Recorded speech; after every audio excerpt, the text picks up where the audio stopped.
നടി ആക്രമിച്ച കേസിലെ അതിജീവിത ഹൈക്കോടതിയെ സമീപിച്ചു. മെമ്മറി കാർഡ് ചോർന്നതിൽ പുനരന്വേഷണം വേണമെന്നാണ് ആവശ്യം. ഇതിന് പ്രത്യേക അന്വേഷണ സംഘത്തെ നിയോഗിക്കണം. കേസ് അട്ടിമറിച്ചതിലും അന്വേഷണം വേണമെന്നും അതിജീവിത ആവശ്യപ്പെട്ടു. റഫീഖ് ചേരുന്നുണ്ട് വാർത്തയുടെ വിശദാംശങ്ങളുമായി. റഫീഖ്, അങ്ങനെ അതിജീവിത ഇതാ വീണ്ടും ഹൈക്കോടതിയിലേക്ക് എത്തുകയാണ്.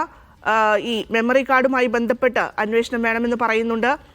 പ്രത്യേക അന്വേഷണ സംഘത്തെ പോലും നിയോഗിക്കണമെന്നൊരു ആവശ്യം കൂടി മുന്നോട്ട് വയ്ക്കുകയാണല്ലേ? ഭദ്ര പറഞ്ഞ പോലെ തന്നെ പ്രത്യേക അന്വേഷണ സംഘത്തെ നിയോഗിച്ച് ഈ വിഷയത്തിൽ വീണ്ടും അന്വേഷണം നടത്തണം എന്നാവശ്യപ്പെട്ടാണ് അതിജീവിത ഇന്ന് ഹൈക്കോടതിയിൽ ഹർജി നൽകിയിരിക്കുന്നത്. ഈ കേസിൽ നേരത്തെ തന്നെ ഹൈക്കോടതിയെ സമീപിക്കുകയും സുപ്രീം കോടതി വരെ നിയമപോരാട്ടങ്ങൾ നടത്തുകയും ചെയ്തിരുന്നു. അതേസമയം ഈ മെമ്മറി കാർഡിന്റെ ഫോറൻസിക് റിപ്പോർട്ട് വന്നപ്പോൾ ഇത് തുറന്നതായി കണ്ടെത്തിയിരുന്നു. ഇതിൽ ഹൈക്കോടതി തന്നെ ചില അന്വേഷണങ്ങൾ നടത്തിയിരുന്നു. ഇത്തരം സാഹചര്യങ്ങൾ കൂടി കണക്കിലെടുത്താണ് അതിജീവിത വീണ്ടും ഇപ്പോൾ കോടതിയിൽ എത്തിയിരിക്കുന്നത്. നേരത്തെ തന്നെ അതിജീവിതയ്ക്ക് വേണ്ടി കോഴിക്കോട് കേന്ദ്രമായി ഒരു നിയമസഹായ വേദി രൂപവൽക്കരിച്ചിരുന്നു. അവർ സുപ്രീം കോടതി വരെ പോകുന്നതിന് വേണ്ടിയുള്ള ശ്രമങ്ങൾ നടത്തുന്നുണ്ട്.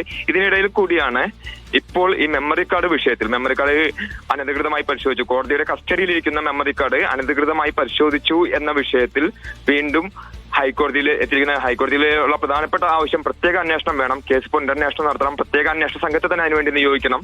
അത് അന്വേഷിച്ച് കൃത്യമായിട്ട് കുറ്റവാളികളെ കണ്ടെത്തണം എന്നുള്ള രീതിയിലാണ് ഇപ്പോൾ അതിജീവിത ഹൈക്കോടതിയിൽ എത്തിയിരിക്കുന്നത്. ഭദ്ര.